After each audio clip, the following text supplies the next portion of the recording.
Lesson 66 is about ratio word problems. The first question that we have today says, the ratio of the number of parrots to the number of macaws was 5 to 7. How many macaws were there when the parrots numbered 750? So in this question, when we're working with ratios, well, ratios are just fractions, we can set up proportions to solve. So the ratio of the number of parrots to the number of macaws, parrots to macaws, P over M, was 5 to 7. So parrots to macaws, that's 5 to 7. Got to make sure we've got parrots on top, we've got macaws on bottom. How many macaws were there when the parrots numbered 750? So we know parrots are on top and there's 750 of them. Macaws are on bottom and there's M macaws. So what we need to do now is to take our proportion and use our cross products to solve. If we're going to use our cross products, remember that 7 times 750 will give us the same answer as 5 times M.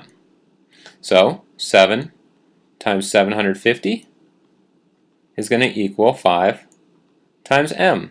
And that will tell us the number of macaws we have when we isolate the M or get it by itself. So 750 times 7, that's our first task.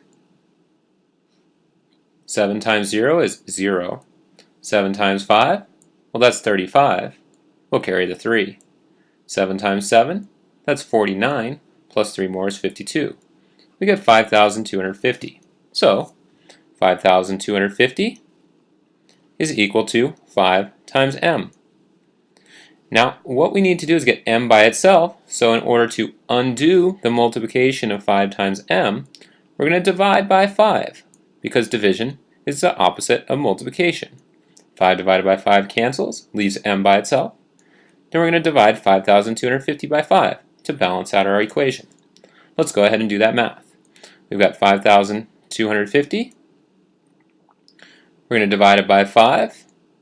Well, we know 5 goes into 5 one time. We've got 5 with 0 left over, so we bring down our 2. 5 goes into 2, 0 times, so we get 0. Subtract, we've got 2 left over when we bring down our 5. 5 goes into 25, 5 times, that's 25. Nothing left over. We've got one more 0, we need to bring it straight up, so we get 1,050.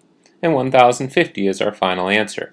So M, in the proportion that we have, is 1,050. And we know that's the number of macaws there were. So we can write out our answer with a label, 1,050 macaws. Circle it. And we can move on to our next problem.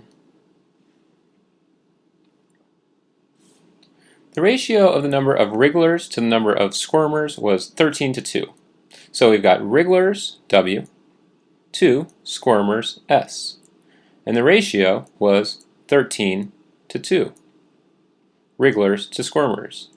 When 26 students had the wriggles, so 26 students had the wriggles, how many were squirming? S.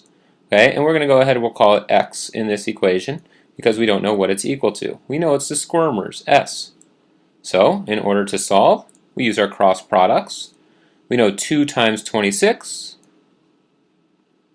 is going to be equal to 13 times X. 2 times 26, that's 52. So 52 is equal to 13 times X. Well, we need to undo the multiplication of 13 times X, so we're going to divide by 13, because that cancels out the 13s. We have X by itself.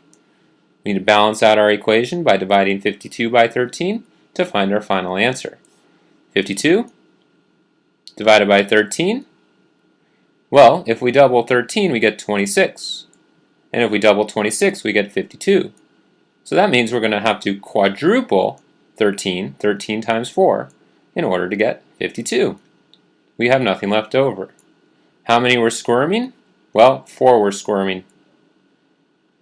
So we've got to add our label. And then we can move on to our next question.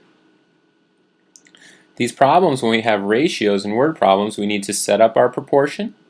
Make sure you pay attention to what the ratio of what to what is, like wrigglers to squirmers. So we need to have them in the right position of our fraction. Then we'll use cross products to solve for our answer. Put the label on it, box it, and we're all done. We'll practice this some more with our lesson practice on page 210. Make sure you've got your notes completed, and I'll see you during our next class.